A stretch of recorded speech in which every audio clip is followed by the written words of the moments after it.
Two traders open the exact same NinjaTrader 8 workspace. Same instruments, same indicator, same broker, same data feed running into the same internet connection. One of them scrolls through his charts like a hot knife through warm butter. The other one gets a half-second stutter every single time the price ticks. Same software, same setup, so what the hell is the difference? It's not the platform, and it's not even NinjaTrader's fault. It's a handful of settings the second trader never touched.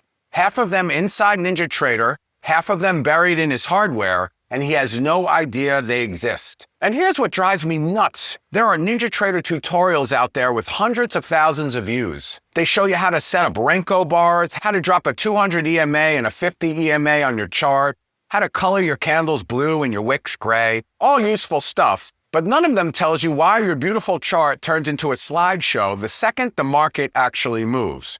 They show you how to decorate the car, but nobody checks if there's an engine under the hood. So that's the gap I'm filling today. By the end of this video, you'll know exactly why your charts stutter and exactly how to fix them in NinjaTrader. Let's start with the thing almost every beginner gets wrong and has nothing to do with how fancy your charts look. It's a setting inside of every single indicator you put on a chart. When you drop an indicator into NinjaTrader, there's an option that controls how often that indicator recalculates itself. You've got a couple of choices: on the bar close, on price change, and the one that kills it for everybody, on each tick. Here's the problem. A lot of beginners leave their indicators set to calculate on each tick. That means every single time price moves even one tick, your computer recalculates that entire indicator from scratch. Now picture a fast-moving open at 9:31 in the morning. The ES is printing dozens of ticks per second. If you've got 6 charts open and 4 indicators on each, that's 24 indicators all recalculating dozens of times per second. Your processor's doing math like a caffeinated accountant during tax season. For most indicators, you don't need that. Set that setting to on bar close or on price change instead. And you've just cut your processor's workload by a massive amount without changing a single thing about how you trade. But here's the part those tutorials never tell you. Fixing that setting only matters if you've got the hardware to back it up, because you can optimize NinjaTrader all day long, and if you're running it on a weak machine, you're still bringing a butter knife to a sword fight. And this is where I want to stop you for a second. If you're sitting there wondering whether your computer is even fast enough to run NinjaTrader the way it's supposed to run, I put together a free, complete guide to trading computers. It walks you through exactly what to look for so you stop guessing. Grab it in the link in the description. Okay, back to the chart killers. Number 2 is one that nobody talks about, and it's hidden in your data series. When you load a chart, NinjaTrader has a default setting for how much historical data it pulls in. Out of the box, it's set to load 5 days of data. 5 days of tick data sounds harmless. It's not. When you scale up and down between time frames, 5 days of tick data is an absolute monster.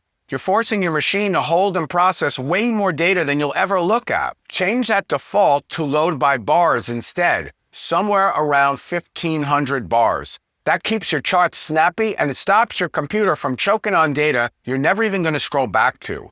This one change alone makes a shocking difference. Number 3, open up your workspace menu and look for any gray squares. Those are workspaces running in the background that you forgot about. A lot of traders have a second or even a third workspace quietly running in the background, burning resources, and they don't even realize it. It's like leaving every single light in the house on and the oven on preheat and then wondering why your power bill is so insane. Close the workspaces you're not using. Free that horsepower for the charts you're actually trading on. Now here's where the software fixes hit a wall and the hardware truth shows up. Most beginners think NinjaTrader is a light program. It's just charts, right? Wrong. NinjaTrader, especially version 8, is a serious resource hog when you run it the way real traders run it. Multiple charts, a dome or two, chart trader on the side, indicators stacked up, all updating in real time. And here's a number that surprises people. Running NinjaTrader with 6 charts and a couple of domes, the difference between 32 gigabytes of RAM and 64 gigs is a difference between smooth and stuttering during a volatile open. For a trader running multiple live data streams, it's a huge mistake. And RAM is only half of it.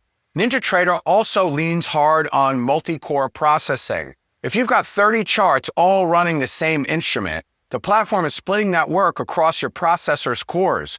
A weak 4-core chip from the discount bin can't divide that load. A modern multi-core processor can, and that's why two traders with identical workspace get completely different results. One's got the cores, the other one doesn't. Now think about what a single stutter actually costs you. You're in a trade, price spikes against you at 9:34. You go to hit your exit, and your chart freezes for a half a second. That half second is the difference between getting out at your stop and getting out 2 points worse. On the NASDAQ to NQ, that's real money. Gone on one trade because your hardware hiccuped at the worst possible moment. So here's the honest order of operations. First, fix your NinjaTrader settings, your indicator calculation, your data series, and your background workspaces. That's free, and you should do that today. But second, and this is the part most people avoid, look at the machine those settings are running on. If you're trading on a laptop that your kid uses for homework and for Facebook, or some 5-year-old big box tower that fights you every morning, no setting on earth is going to save you. You can tune a lawnmower all you want. It's never going to win the drag race. The traders who scroll their charts like a hot knife through butter aren't smarter than you. They're not using some secret indicator. They've just fixed the settings that nobody talks about, and they're running them on a machine that's actually built for the job. That's the whole secret. Decorate your charts last. Build the engine first. Do that, and the next time the market rips at the open, your charts won't even flinch. And dude, why haven't you subscribed yet? Do yourself a favor, slam the subscribe button. I'm going to keep making these videos. And if you want to see the ultimate computer for trading in 2026, watch this video next. My name is Eddie Z. Thanks for watching. May the trend be with you.